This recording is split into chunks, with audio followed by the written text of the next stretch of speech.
Yena nimbuza tata lwaki Bugingo Ssabalwanyi kwani oluganda muchachiani saba mukulu Bugingo waffe ne Pentagoni yafiiriddwa omukumi we oli naddira ka video eddoboozi n'ageeta eddoboozi lyange n'aliteekako.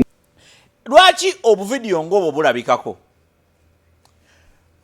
gwe bwe weeyisa because Bible ekyogera bulungi nti what kyosiga okikungula. You reap what you sow. Ontegedde kyewasimba kyenyi nti okola ki kyokungula. Ontegedde bulungi nnyo. If you bw'osiga obukyayi you get obufuna oluyimba okulwegaana oba obutalwegaana whatever it is gwe weebuuze eyabikoze lwaki yabikoze nti pasite essaawa eno bali mumusasula bamanyi nti yafunye obuzibu bakimanyi deep down in them their hearts they know that he got a problem but they are happy they want to show him now they want to pay back. Ensi mugifudde zoo okyegedde ono ali ono nadduka ate naye n'ali oli n'ali ono. No one is safe anymore and we want to bring back that sanity. Oli ku YouTube channel Agaliwo tuula kalira emboozi egw'amakerenda. Eddagala eribalirirwamu doozi obukadde 5,600 erya COVID eryaleetebwa okubanga ligema bannansi lya expiringa era nga balina n'okufuna ensimbi eddagala eryo lisaanyizibwewo oba okwokyebwa okuggibwawo. Eddagala eryo bw'obalabalamu ssente libalirirwamu obuwumbi 28 eza Uganda. Wabula ssente ezo ezaaleeta eddagala eryo bazeewola bwewozi mu banka ey'ensi yonna. Abasiddi omusunsuzi linnya lyange Agaliwo ye YouTube channel kwe tuli olunaku lwaleero nga sinaba kubanga mbawa Mwami Obote okubabuuzaako abazadde njagala bakubiriza okutwala abaana mu Agape Christian School alino liri Buwama Katebo Road bw'ovaawo kaawo kilometers 2 okuva ku Masaka highway mukwano gwange. Namba eri 0772 886 44 osobola okubirako ku director ne mwogera ku bigambo ate mukadde ke kamu anjagala okutegeeza kuba naffe aba Nebo Tours and Travel bano ensonga ze bakolako ze z'okuba nti no bakolera ku bya visa ebya ticket oyagala kulambuza Uganda balina tour cars n'ebintu ebigwa mu kowe eryo ebintu bya kufunira ku passport byonna babikolako. Enamba osobola okuba nga bakubira ku 0701 15 88 87. So akama Mwami Obote ababuuzeeko tugambe ebigambo.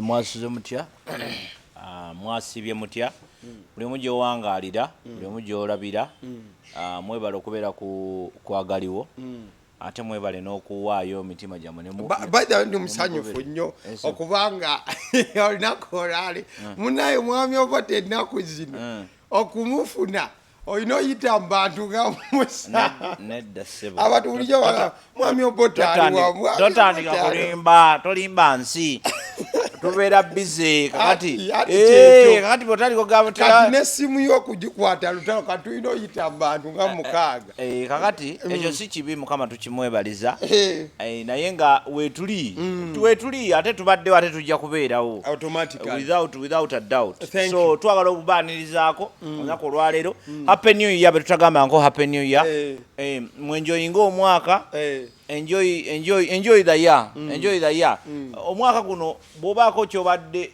olimu kyobadde oyitamu last year nga kikyusika kikyuse otegedde kubanga waliwo ebintu ebimu bye twesibako nga bikyusika nga bisobola okukyuka otegeera naye kati ng'oli agamba nze munnange nti kati ondaba wano biki buli kyowulira nti kisobola okukyuka mu bulamu bwo kikyuse mwaka guno tulabe ate we tunaabeera next year. Kale bwe tuba tuze ku nsonga za entertainment omukulu Pastor Bugingo oluvannyuma lwe yafuna yayingidde entertainment kati muyimbi nanti kati ate yeekuusa ku bayimbi kyolaba nti enaagwa ogenda kumanya lwaki abeekuusaako naye namulaba kwa lumu ng'azina amazina ng'akola azina gundi bamuyita batya gano ag'okukola kati break dance yamuzina dde yamumala naye waliwo amazina amalala gali awo magumu nnyo bagundi be baagazinanga bano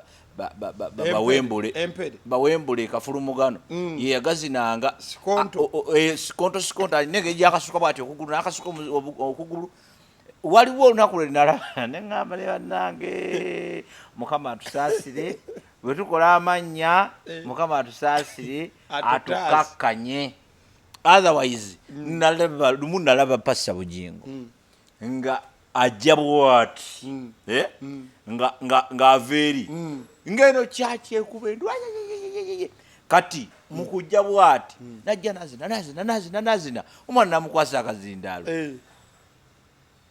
omutima gwange ne guddayo eri mu bayibuli neŋŋamba wait a minute kino kiki kye tuliko wano enjoying life kwegamba no omanye enjoying life is very funny church is an institution ontegedde ate institution eba n'amateeka gaayo ontegedde bw'oba yakwenjoyinga waliwo gye benjoyingira kola pate ne bw'okola pate buli lunaku teri yakugaana naye waliwo bye batakolera mu church so institution eyo eya church nayo erumbiddwa mu ngeri y'enjawulo naye whatever it is Bugingo is entertaining so mbadde kugamba nti bwe tuba tuze mu entertainment Pastor Bugingo wamala ofuna ebizibu byonna bye mumanyi ebyamasasi n'ebiringa ebyo David Lutalo ojja kujjukira nga tuyingira omwaka Pastor Bugingo ayagala nnyo akayimba k'ababongote era ndooza David Lutalo we yali afulumya akayimba ako abamu ku be yakafulumiza yali Pastor Bugingo oba Pastor Bugingo yateekamu ne layini tomanya abantu babeeraawo wulira omanye ebintu ebimu tobirekanga kubigenda bugenzi bito teri alumirirwa nga talina kigendererwa ate teri asanyuka era nga talina kigendererwa nga talina kimusanyusa oyinza okulaba nga layini za discussingibwako kuba Pastor Bugingo oluyimba olwo yaluwomerwa nnyo nti one time yalukuba ku church baalukuba emirundi ng'egi non-stop kati oluyimba omanyi tugende mpola omagopapya abantu leka abantu balabire eddala kye balina okulaba kakati oluyimba nja kutegeera lwattendo lutendereza no anti lubongoosa abalabe bo abalabe ki omanyi olina okutegeera context olwo oluyimba omusajja yaluyimbira gundi oluyimba omusajja yaluyimbira bano abaali bamulemezzaamu aba people power okyegedde machazi nabo balina emitwe gyabwe emigumu emizibu I don't want to go there but what I'm trying to say is oddidde entalo z'ensi ozirese mu church because you are bringing politics in church but ono yakuba oluyimba luno it was a political song firing back to NUP members who were attacking him on issues of saying I am not political. Omanyi tulina okuba abantu bano abatulaba balina okuba nga bamanya ekigenda maaso. I'm not political bye yayogera ku shows. Bali ne bamwataakinga, be bamala omwataakinga n'agamba bakole ki? Babongote. Gwe n'ogenda n'olukuba mu church. What are you insinuating? No, kati pastor yakuba oluyimba olwo yaluwomerwa nnyo.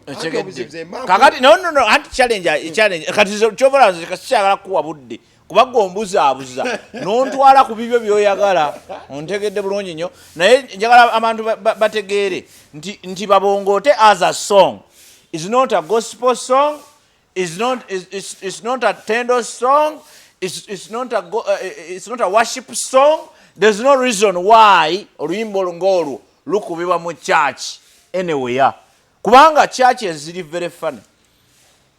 Lwaki tukola ebintu bino is to let people know how to apply these things. Kubanga nyimba weziri, but let them know how to apply the songs. Kubanga tujja kufuna obuzibu.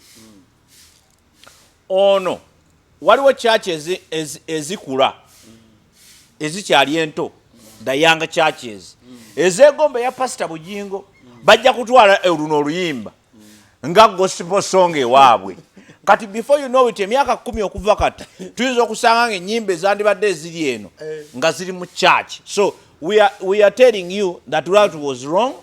Oluyimba pastor Bugingo mukulwagala yali asobola ogenda n'alukubira ewaka ne bazina amazina ne maama Gundi ne maama Makula amazina ne gakola ki ne gabattira eyo ku luyimba lwabwe kubanga abo bali waka waabwe ontegedde bulungi nnyo naye mu church you cannot bring your because waliwo abantu abali mu church ya Bugingo ng'ekyamazima baagala Bobi Wine nga tebasobola kyogera naye nga ate oluyimba waluwuliramu ekigambo Bobi Wine kiwuliriza Bobi Wine ye nannyini nuupu ekyo kyagala nkibagambe mukitegere bulungi ye nannyiniyo bizinensi ye naye wuliriza gulwatera tugendeyo leka naye tugendeyo because omanyi okuyita ensonga zino kungulu kyekireetera abantu ebizibu ebingi nti abantu abo bali mu byambuleera bibatategeera gwe oli mu kyaki olowooza oli mu kyaki kumba oli mu political arena oli mu NRM ate oluso wandibadde toyagala kubeera mu NRM otegedde oba ontegeera bulungi kyengeza kugamba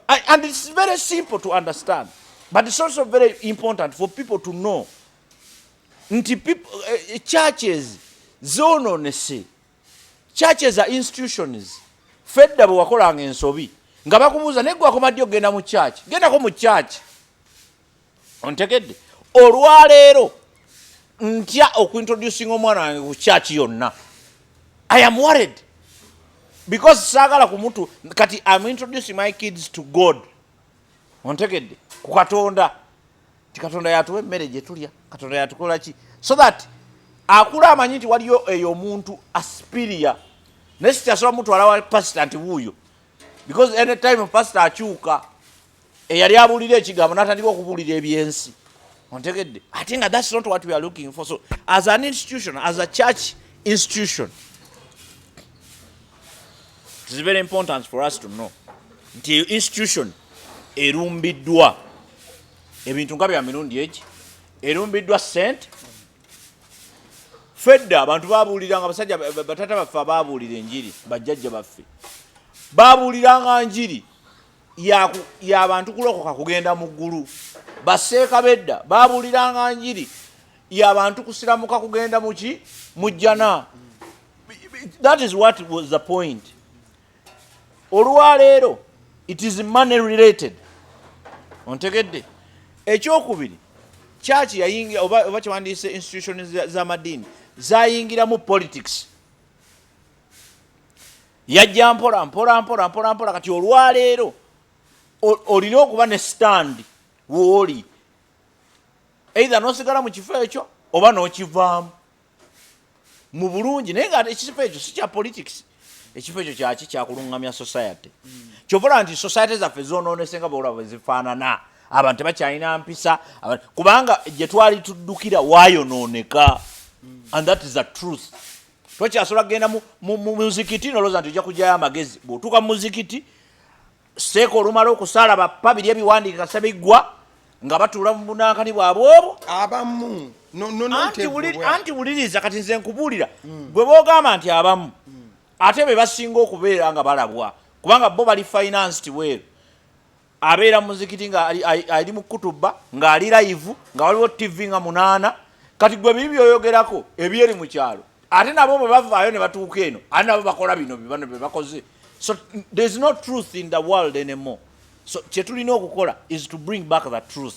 Ontegedde bulungi nnyo so kikubiyitamu lukwakwayo fe tutuuke gye tulaga no. So ideally institution y'amadiini efudde tewali nsonga yonna lwaki tubongoote bamukubira mu church whatsoever si luyimba lwa ddiini si lwa ttendo si lwa kusinza telulina kyelutegeeza mu church anywhere tewali nsonga lwaki lukubwa nga pastor alina gy'abeera pastor agenda alukubira ewaka ewuwe kati nga tukyali lw'ababongoote nsumba yalukubako ko ng'endongo olw'okuba nti yalwagala nnyo n'abantu mu church ne baluwoomerwa nnyo what he did nga 31 yaleeta David Lutalo ku church particularly to sing that song David lwe lwali lumuleese era n'alukuba ku live and people loved it so much. Kati oluvannyuma lw'oluyimba olwo lw'ababongote Musuma nga balukubye ku kyakyawo Lutalo abantu bakwata live videos ze ne bazissa ku internet era zibaddeko. Munange gye twavudde eyo pastor bamala okumukuba amasasi nga waliwo akavidiyo akatambula mbusebo Bugingo waffe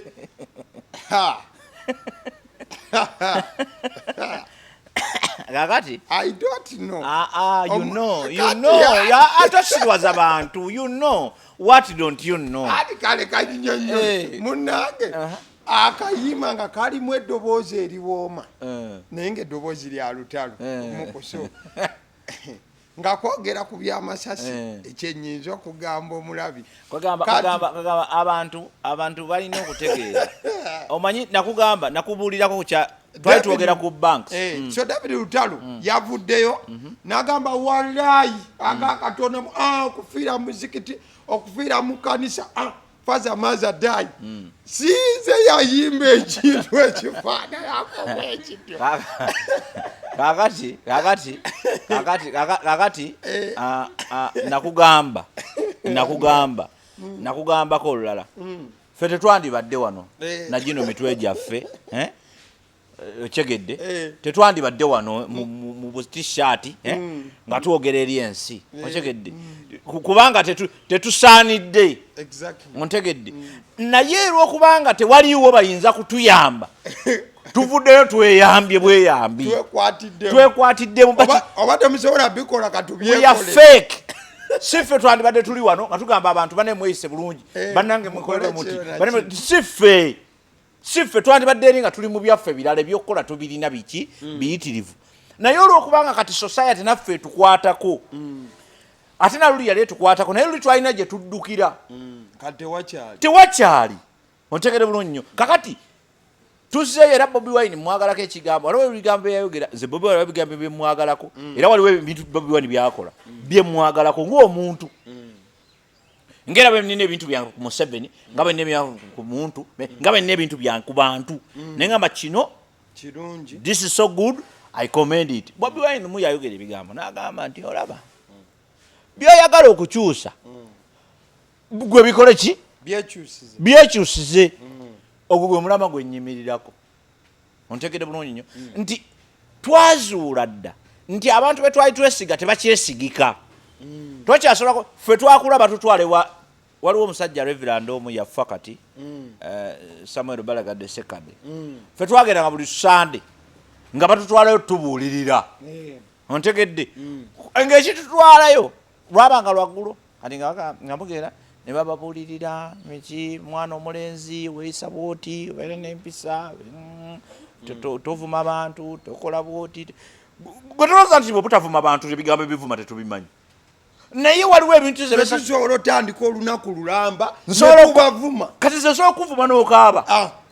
n'okaaba amaziga n'olabanga amaziga gajja n'obuuza nagwe navuma n'ayubuka naye lwaki tetuvuma abantu kubanga waliwo ensigo gye batuteekamu tekigwanidde teguggwa ontegedde teguggwa so kakati kikyenkweza kugamba nti luli twalina gye tuddukira kati tetukyalinayo ontegedde bulungi nnyo between you and me osobola okukwata omwana we n'ogamba nti mukwasiza Pastor Bwiino yogerako naye omuyigiriza empisa between us bali baveeko between me and you osobola biyogera mazima gwegamba ensi nti nina abaana bange bawala balenzi nina abawala bange 3 n'abalenzi bange 2 njagala bababuulirire babeere abaana abalungi mu nsi ontegedde mugende wa Pastor Bwiino babuulirireko kikyugezaako tegeeza nze nkubuuziza kibuuzo nziramu ansa bw'oba tosobodde giddamu nze njikuddiremu ate kakati kyenkubuuza osobola. Don't blackmail me, my friend. You're blackmailing. No, I'm not blackmailing you. Soko jeko kamera tu yoga. Ate tuwase kujako kamera. Kakati kichengeza okugamba. Nti si yeyeka n'abalala bangi. Ontegedde abali mu kifaananyi ekyo.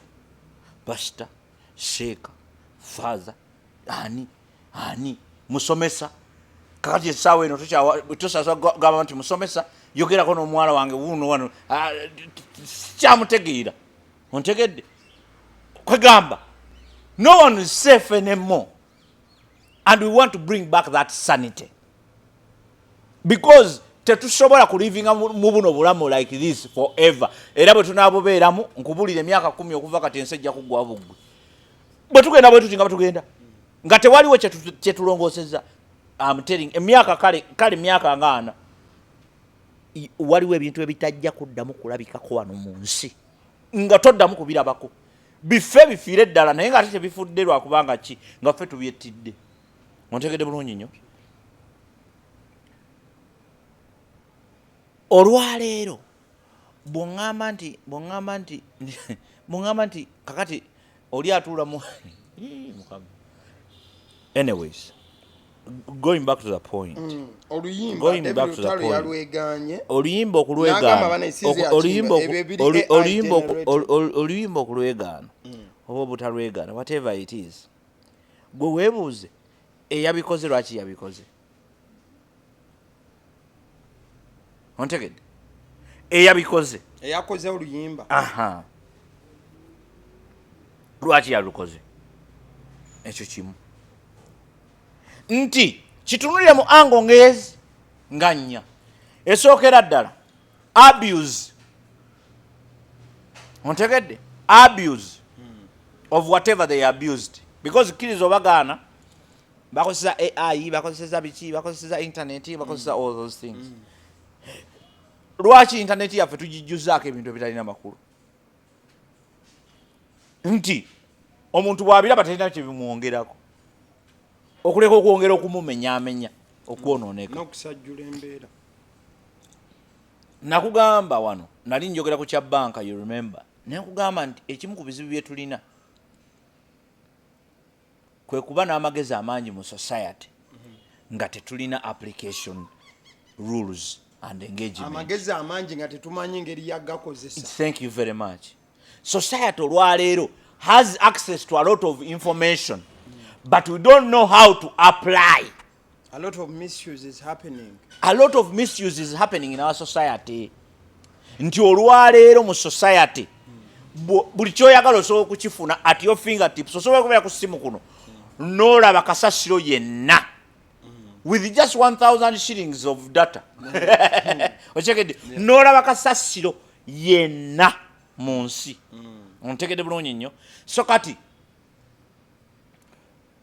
weebuuze butya bwe tuyinza okujjanjaba kasasiro okuva ku ki because internet yo weeri eri clean kyogiteekako kyekigendako bw'oteekako kasasiro yagendayo bw'oteekako yo tekola terina filter not at all yo filter yaayo efilteringa bintu birala not what you want in your society ontegedde yo kasita ogamba nti njagala kulaga ku bwereere bwange ye buteekayo nga bwe bukola ki leka ensi yeerolereko kerabeko lukiya atugabudde nedda naawe lukiya tasobola otegedde kwegamba omwana azze atukoze ki atugabudde oluwombo ono n'alaba oli n'azuuminga oli n'akeberako oli n'akola analysis n'agamba ti wano nga bwabuzeemu njijukira waliwo kagundi waliwo omwana olumu yagamba munne nti nga butuli bunene ku bina kimala ekifaananyi kyafuluma n'agamba otegedde so kikyengezaako okugamba nti we need to go back to square one ne tumala okutegeera how to use internet bino ebintu si this is not rocket science bintu byangu these things are achievable tubisobola naye ababyogerako batulowoozesa nti bya kitalo nnyo tebisoboka era bannange social media kati batugalira Facebook baggala yaki era tekyaliwo mu Uganda tetulina Facebook yadde akatono bwe kati naye Facebook fe abaali bakolerako ssente bizinesi zaffe zaagwa naye be bagijjirawo bo bakyayongera kukola ki kutambula kugenda maaso because bw'oggala Facebook nga bagenda ku TikTok bw'onoggala TikTok there is another platform they will create a lot of applications whatever those applications and platforms. So closing them does not solve anything. Kati otulina omutwe gw'omuntu n'agamba otugadde Facebook musajja mukulu ali ku ssente za gavumenti ali minisita mulamba n'ayimirira n'ayogera ebigambo n'agamba tugadde Facebook really is that the best you can do? Close the application and you think it's going to help? How about the money they were generating from taxes? Taxes. How about us?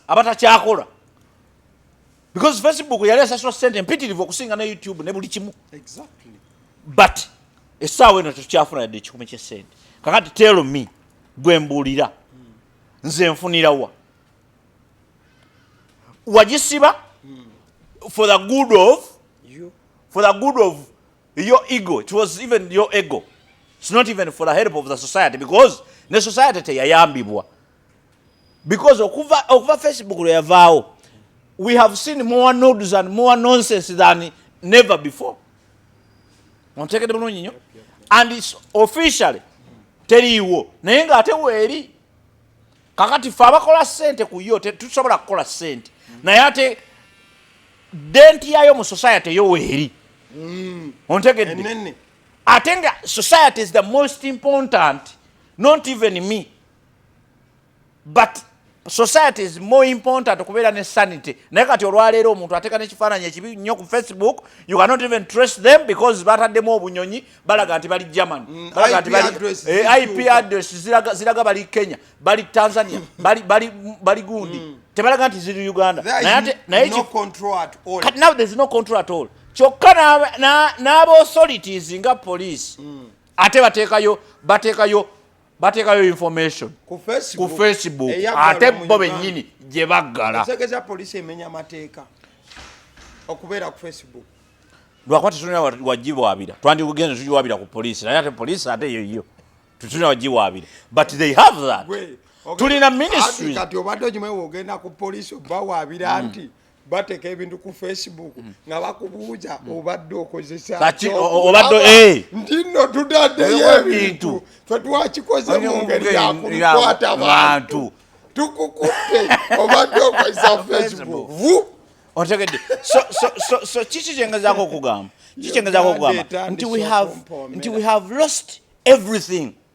Ebintu byonna bye twandibadde tubeerako ne twekwatako byonna tubiruuzinze bigenze. Ebirala byetusigazaawo ebitonotono nabyo babisika babitwala ontegedde tutunula and we are not going to accept that. Tusaba government mukomyewo Facebook naye kyemuba mutereeza society. Kakati mbadde nkugamba wali nti lwaki obuvidiyo ng'obwo bulabikako gwe bwe weeyisa because Bible ekyogera bulungi nti kyosiga okikungula. You reap what you sow. Ontegedde kyewasimba kinyi nti okola ki kyokungula. Ontegedde bulungi nnyo.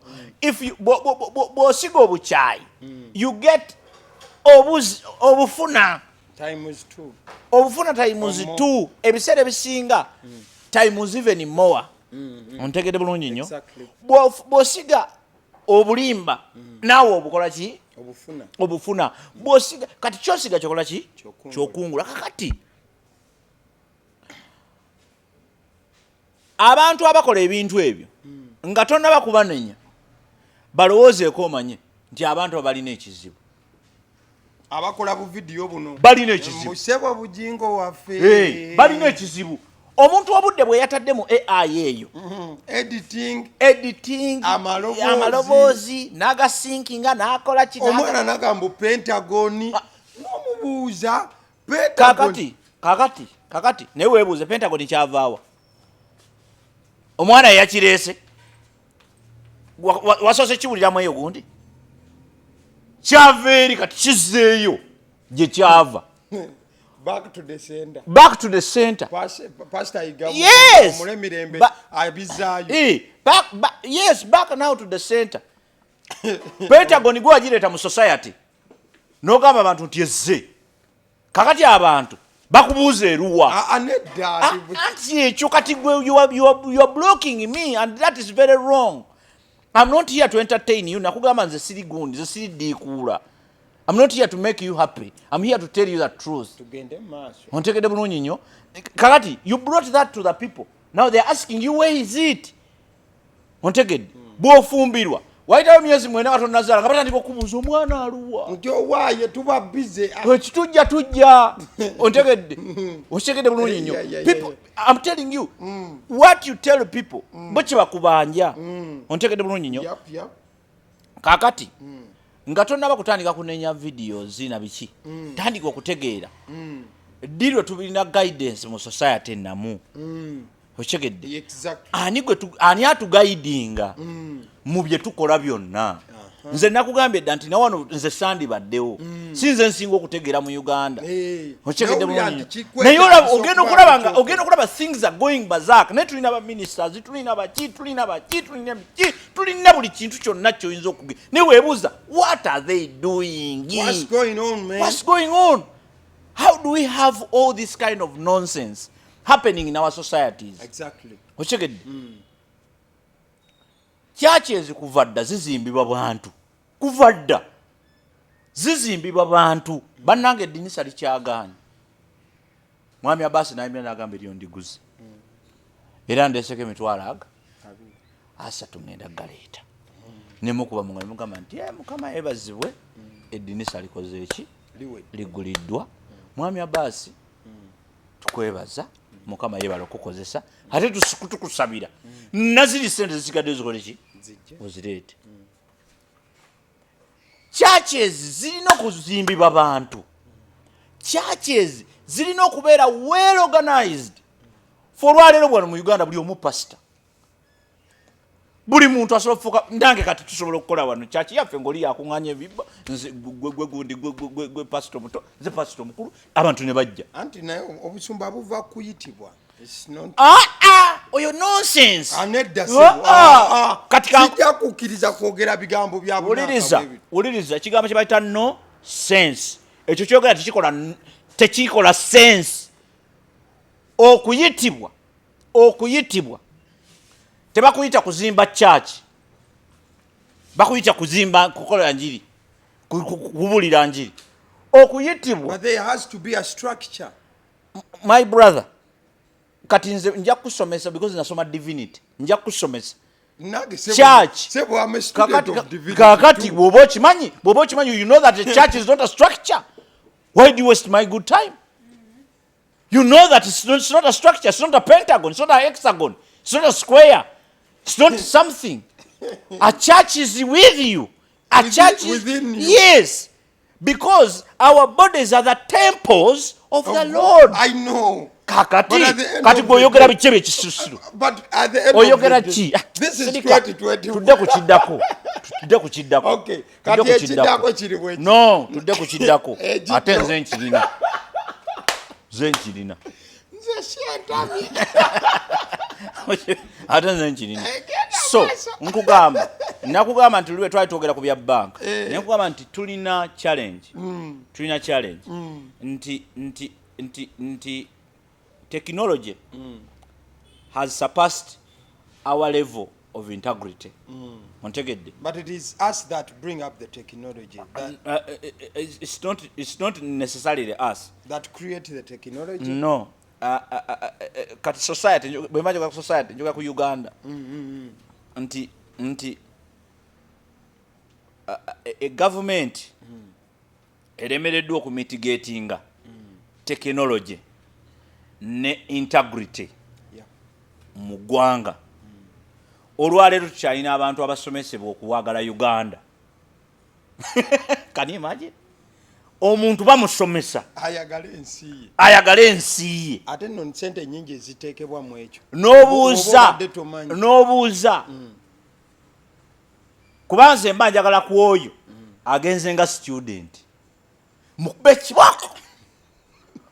kiboko nga kasenti awulira bubi omukube paka kuwulira bubi nkogamba webuuza nti Lukiya ali mu kirasi asoma okwagala maama we exactly mbubamuwa ne fizi mugenda osoma oyagala nnyo maama wo olina okutegeera engeri olina okwagala maama wo ekyo kasa gwokyogedde leero sinze kigende ku likodi gwokyogedde kasize sikyakyogedde okinyambyeko are you that osobola okukeera ku makya okusoma okwagala nnyoko akuzaala.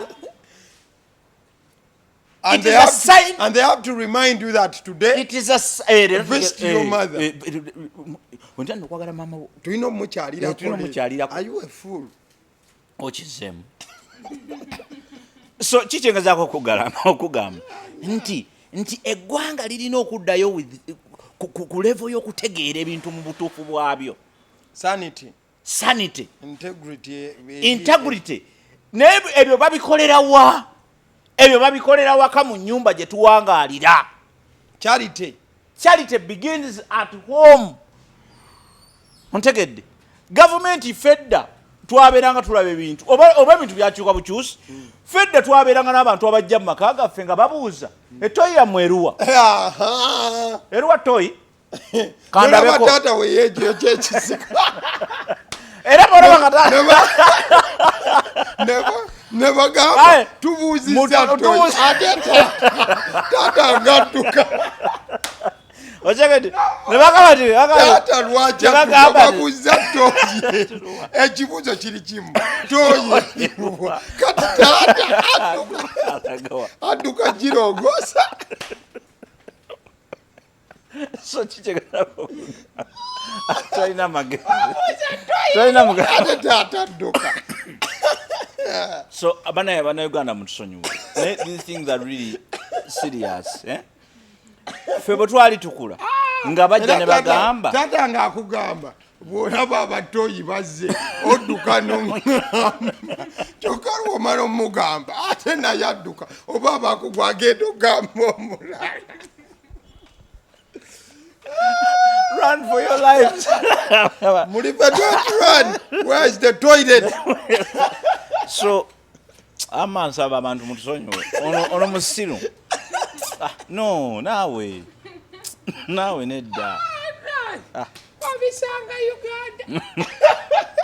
So, tusaba with all due respect. We need sanity back. Ontegedde, we need sanity back. Nti abasajja edda government yabeerangamu abantu batono. Parliament ebiseera yalimu abantu nga 50. Ontegedde. Just parliament yalimu abantu nga 50 kati bali 5. Ontegedde. Emiruka. Twabanga n'emiruka nga mitono nnyo. Twabeeranga ne district nga ntono nnyo. But at least people used to do something. Ontegedde bulungi nnyo. As opposed to today, when we have so many ministers, we have so many honorables, but there are no results. Olaba wane namungona. Olaba amazzi awe gagendanga ku tap nga tukkirira emmanga waalingawo oluzibu lukyaliwo. Naye nga amazzi bwe gagenda nga tugakima ku tap. Naye nga ab'oluzi nabo baswama amazzi bwe gagenda.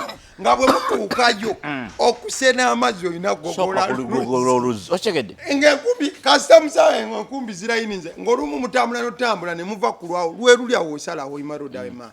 Kati nga musanga awo bagogola. Nga nammwe kyemukola nga musigale n'enkumbi zammwe. Nga mugenda olaba woyita ku muvula. Ate nga weeyongera eri. Kati okiraba nti ffe twakula tumanyi nti ebintu ebimu ffe tubyekolera. Ontegedde. Akakuba akagenda ewammwe gwo kavunaanyizibwako. Naye obubbi bwa KCCA bwayingira mu ebyo nabyo ne bibuyonoona. Olwaleero okukola oluguudo olugenda ewammwe tulina abagagga bangi abandigambye nti ekikomera kino tukole oluki oluguudo olugenda ewaffe. Olwaleero gwe gamba nti twagala kukola luguudo nze nakulirawo mengo na miremba kuba Lintuma road ya katwalina oluguudo lwaffe nga luyita mu luveeri waggulu ne luyitamu bweruti ne lugwa luva wano wansi ne lwambuka bweruti ne lugga ne kulosinga ate ne lugwa kulyo luve wakayiwa olwambuka paka ku Namirembe Cathedral kakati olugudo lwabeeranga lufu ebiseera ebisinga naye nga tulina abagagga bangi awo twali tulina gundi nyumba ya kabaka awo baneiba bafaawo waliwo wano wansi nyumba ya yono mwami gundi ono yafa mwami owamata baba mitani gundi ya omusajja waffe ono mulwana wansawo yalinawo nyumba nga bbiri naffe wano nyumba yaffe waliwo wali gundi honorable ani gundi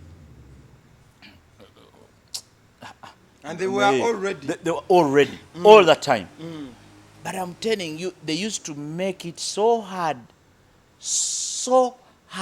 naye omanyi lwaki bakikola very hard bano bagagga bali lwedde okwekolera oluguudo lwabwe naye bagambye ffe mu lutu wetu nga bakimakinga so hard naye ng'omanyi lwaki luliko budget ate wali walyako enjawulo oba olemesa budget ofuluma ne ffe kuva dda abantu bakola enguudo ezigenda ewaabwe olwaleero osanga even the new areas ze bazimbyemu ng'omuntu azimbye n'amalayo bw'ati nono nazimba n'amalayo bw'ati nga bwe mwesangamu n'emmotoka omu alina kudda mabega but these are people abasoma abayivu abategeera when you ask yourself why level of integrity nti buli omu yeefaako talking about integrity kamenyemu katono kino kiri off topic but waliwo mwana mwala amanyiddwa nga Gladys Namirembe ono alina emyaka 24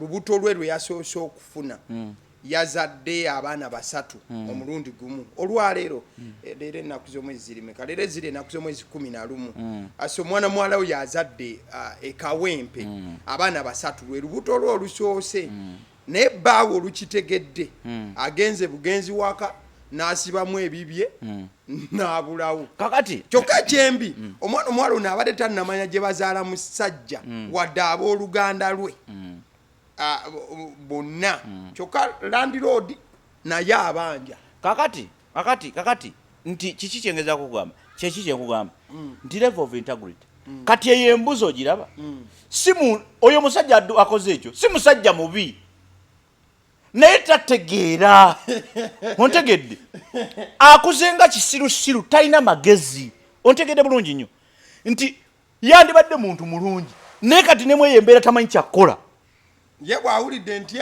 tamanyi awaali olira awaali olabawo bakubye essimu abadde asuubira mugamba nti ewa Luganda okubyewo kasukaali kati ye bamugayo okubyewo bisukaali ye bimeka bisukaali 3 taata do you know that blessing naye kati gwomanyi blessing eryawo nazingako buli kimu omanyi blessing eryawo ng'omukazi akuzaalidde abaana 3 omulundi gumu omanyi blessing eryawo nkwata wano nkusabira olubuto oluddako azaale 5 namala bakusala namala nga bakusala namala kati teri musajja amaliza namala siyagala baana society yammwe tezaalikamu society yammwe tezaalikamu ozaala omwana ng'otidde n'okutya kati omwana buli mutunira bweti nendaba ebizibu ebiri mu Uganda neŋŋamba mukaba omwana ono anaamalako ati era kyokulaba nze parenting saagala bintu bya kisirusiru nze nabagana okuteeka empiti mu matu mwana muto omuteeka pini mu matu for what reasons yambala ekigoye nga kikoma eri atandika okuwagala okwambala obumpi nga distance enatandikira waka omwana osanga akaana kato ng'oli akambaza akantu bweka nga kaana kato n'ogamba bambi n'ogenda okubuuza lwaki omwana amwambaziza bw'ati ffe tuli mu Uganda tuli bana Uganda amwana mwambaziza akantu akaana tekategeera ne kyekakola kati omwana oyo agenda okukula era byo byayambala kyokka ate bennyini ne bagamba omwana yayonooneka naye omwana ayambala bw'ati oli ku ebyo in the neighborhood nze wenze nkulira ebbanga lyonna ku ky'abaana ffe twafuna omukisa amaka ge twakuliramu ffe tetwalabako ku mwenge yadde akaglaasi katoote akawalagi in the neighborhood abaana bwe twali as young as we were nga babawa abazadde bagula beer amuteerako mu kakopo nanywa you know so automatically omwana gwomusuubira nti wanakula janywa soda. So kakati kiki ekyo kikuzaayo ku kye tubaddeko nti tubeere b'amazima gye tuli ontegedde ebintu nga bino byaba Bugingo bireme kutwewuunyisa.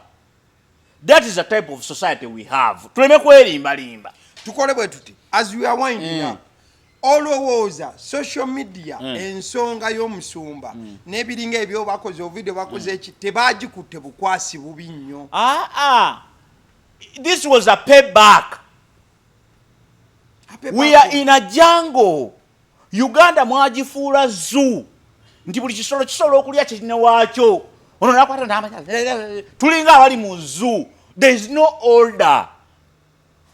Pastor avumye abantu for years kati they are paying him back nti yafunye obuzibu and they are not feeling it. They are happy instead of feeling sorry for him. You get my point? Nti where we are now tuli mu society eyayonooneka kyenkugambe wali nti pastor sawa eno bali mumusasula bamanyi nti yafunye obuzibu bakimanyi deep down in them their hearts they know that he got a problem but they are happy. They want to show him now. They want to pay back. Ensi mugifudde zoo ochegedde ono ali ono naddukate naye n'ali oli n'ali ono and that's a problem. Nti ensi efuuse ki zoo ebisolo biri mu kwerya nga bwe bikola ki bwe byagala ochegedde kati ebisolo ebimu binafu nnyo nti bwe kidduka bwe kiti ne kidduka eno kidduka empologoma bwe kigwa amazzi bwe kiti ate gonya n'ekirya ontegedde bulungi nnyo. So the idea is simple. We need to bring back sanity. Empologoma zibeerewo zibeera envubu zibeerewo zibeera ente zibeerewo zibeera buli omu asigale mulenie tubeere mulenie ntuufu kakati naye how are we going to do that? Ekyo tekigenda kuva mu gavumenti. Gavumenti ekisobola ekyo kirina kuviira ddala gwe gy'owangaalira ewammwe waka ng'oyambaza kabala kak'emyaka 4 okitegedde bulungi nnyo kambaza olugoye nga lukoma wano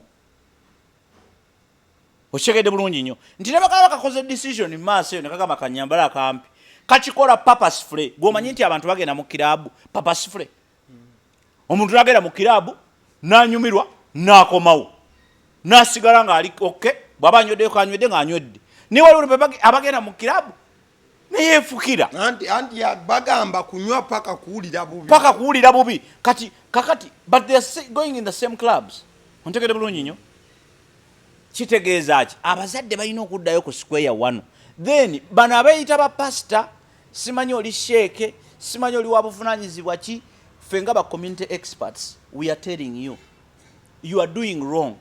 Tokozesa nakugamba ekintu ekyo nakyogerako tokozesa ka platform k'abanno k'abalokole gwe kuyisaawo politics wo tokikola tuyambe nammwe abalokole oba abasiraamu oba abaprotestant temukkiriza abantu bakikula kino kubeerimbikamu mubeere ne order. Twandibadde olwaleero tulina order entuufu butya ekyaki bwefuuka kyaki efuuka ddi kyaki n'ebiriwo okimanyi nti ekyaki baziwandiisa nga organization ziwandiisibwa buwandiisibwa nga organization netandika okitegedde kati gwe kuli okuyitibwa kwoyogera kwekuluwa oli akuyita kugenda ku URSB kusayininga kyaki Katonda bwe yakuyita then ekirala bateekawo amateeka amatuufu ate gakole amateeka ga Uganda weegali naye just gaganya okukola ontegedde bulungi.